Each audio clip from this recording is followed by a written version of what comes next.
হাউজে কাউসার নিয়ে সুফি দর্শন কী বলে, আজ আমরা সেই বিষয়টি নিয়ে আলোচনা করব। প্রচলিত বিশ্বাস অনুযায়ী কিয়ামতের পর সকল মানুষ হাশরের মাঠে উত্তোলিত হবে। হাশরের মাঠে উত্তোলিত হবার পর হাশরের মাঠের পেরেশানি, গরম ও অস্থিরতায় সকল মানুষ তৃষ্ণার্ত হয়ে যাবে। তখন প্রত্যেক নবী ও রাসূলগণ তাদের আপন আপন উম্মত বা আপন আপন অনুসারীগণকে হাউজে কাউসার নামক একটা জলাশয় বা একটা নহর থেকে বা একটা প্রসবন থেকে শরবত বা পানি পান করাবেন। একবার এই পানি যে পান করবে তার সকল পিপাসা ও অস্থিরতা দূর হয়ে যাবে। এটা হলো হাউজে কাউসারের সাধারণ অর্থ। তাহলে হাউজে কাউসারের বিশেষ অর্থ কোনটা? যাদের মন বা চিন্তা চেতনা থেকে সকল আশা বাসনা শূন্য হয়ে গেছে, তাদের জন্য মৃত্যু হলো উপহার স্বরূপ। কারণ তাদেরকে আর জন্ম মৃত্যুর চক্রে আসতে হবে না, বা দেহ কারাগারে তাদের আত্মাকে আর বন্দি করা হবে না। যারা আত্মা হতে আমিত্ব বা সকল চাওয়া পাওয়ার আশা মিটিয়ে দিতে পেরেছেন, তারাই হলেন মুমিন। মৃত্যু মুমিনের জন্য উপহার স্বরূপ, এটা হাদিসেও আছে। মনে রাখবেন, ঈমানদার আর মুমিন এক নয়। যে ব্যক্তি আল্লাহকে বিশ্বাস করলো এবং নিজেকে আল্লাহর রঙে রঙিন করতে হবে এই বিষয়টি স্বীকার করে নিজেকে পবিত্র করার চেষ্টা করে যাচ্ছে, তিনি হচ্ছেন আমানু বা ঈমানদার। আর যিনি এই চেষ্টায় সফল হলেন, অর্থাৎ যিনি নিজেকে আল্লাহর রঙে রঙিন করলেন, অর্থাৎ যিনি আত্মা হতে আমিত্বের বীজ সমূলে তুলে ফেলেছেন, তিনি হলেন মুমিন। যারা মুমিন হতে পারেননি তারা বারবার জন্ম নিচ্ছেন ও মৃত্যুবরণ করছেন। সুতরাং যারা মুমিন হতে পারেননি, মৃত্যু তাদের জন্য উপহার স্বরূপ নয়। এমন ব্যক্তিগণের মৃত্যুর পর তাদের আত্মা যোগ্যতা অনুযায়ী কোনো একটি মাতৃগর্ভে নতুন একটি দেহে আশ্রয় নেয়। মাতৃগর্ভ থেকে জন্ম নিয়ে পৃথিবীতে আগমনই হলো হাশরের মাঠে উপস্থিত হওয়া।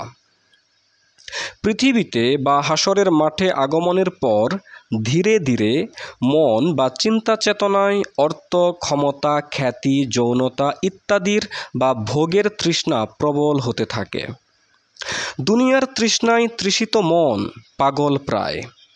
মনের এই তৃষ্ণা বা পিপাসা মিটাতে মানুষ চুরি, ডাকাতি, হত্যা, ষড়যন্ত্র, ঘৃণা ইত্যাদির আশ্রয় নেয়। এতে তার তৃষ্ণা তো মোটেই মিটে না, বরং আরও বেড়ে যায় এবং জীবন হয়ে ওঠে অশান্তিময়। তুমি পিপাসার্ত 1 লাখ টাকার জন্য। তুমি কি মনে করো যে 1 লাখ টাকা পেয়ে গেলেই তোমার পিপাসা মিটে যাবে? মোটেই না। 1 লাখ পেয়ে গেলে তোমার মন তখন 10 লাখ টাকার তৃষ্ণায় তৃষিত হয়ে পড়ে। এভাবে তোমার যত প্রকারের তৃষ্ণা আছে তার একটাও তুমি কিছু দিয়েই মিটাতে পারবে না। তবে হ্যাঁ, তোমার তৃষ্ণা কেবল মিটতে পারে যদি তুমি হাউজে কাউসার পান করতে পারো। তাহলে হাউজে কাউসার কি?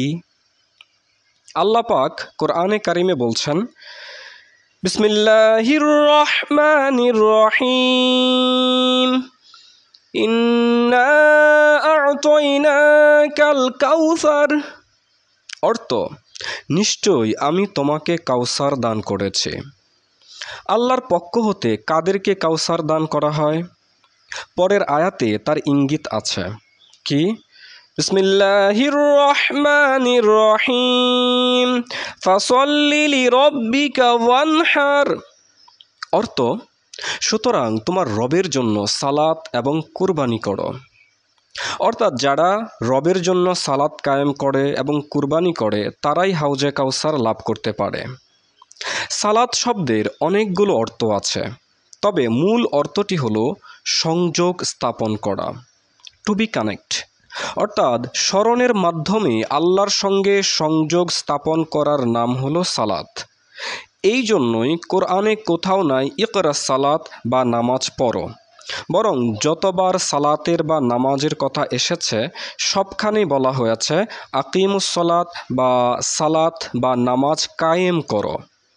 স্মরণের মাধ্যমে আল্লাহর সাথে সংযোগ স্থাপনের নাম হচ্ছে সালাত। অর্থাৎ তুমি ওয়াক্তিয়া সালাতের মাধ্যমে বা ধ্যান সাধনার মাধ্যমে যেভাবেই হোক প্রথমে আল্লাহকে স্মরণ করো, তারপর সেই স্মরণকে আত্মায় সর্বদা ধরে রাখো।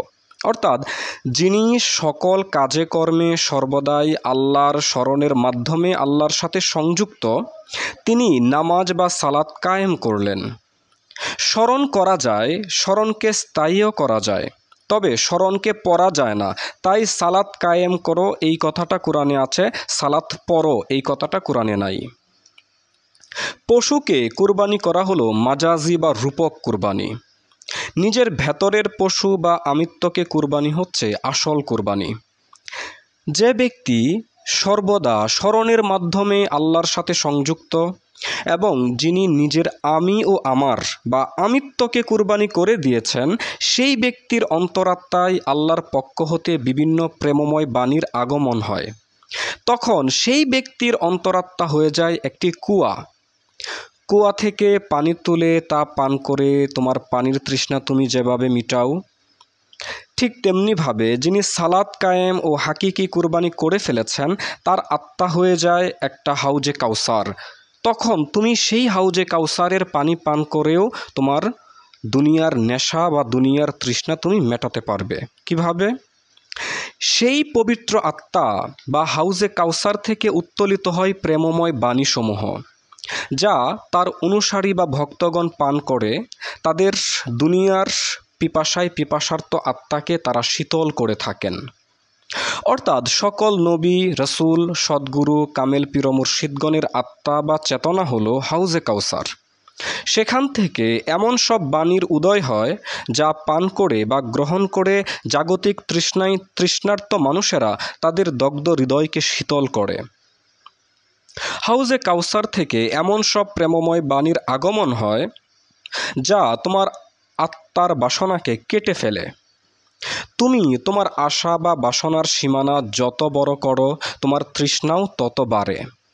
নবী রসুল বা সদ্গুরুগণের আত্মা বা হাউজে কাউসার হতে আগত শীতল শরবত বা প্রেমময় বাণীসমূহ তোমার আশা বা বাসনার সীমানা কেবল ছোট করতেই থাকে।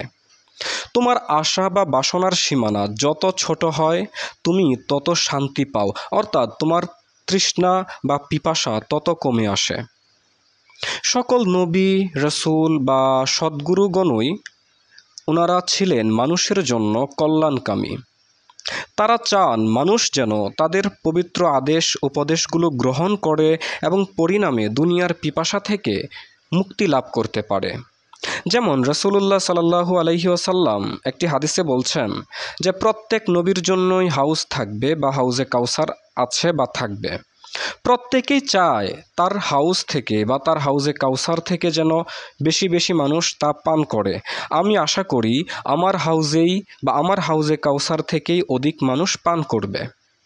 অপর এক হাদিসে আছে, হাউজে কাউসারের পানি দুধের চেয়ে সাদা, মধুর চেয়ে মিষ্টি এবং কস্তুরীর চেয়েও বেশি সুগন্ধি। অর্থাৎ নবী, রসুল বা গুরুগণের হৃদয় শীতলকারী বাণীসমূহ এতই সুমিষ্ট যে জগতের সবচেয়ে মিষ্টি বস্তু মধুও তার সামনে কিছুই না।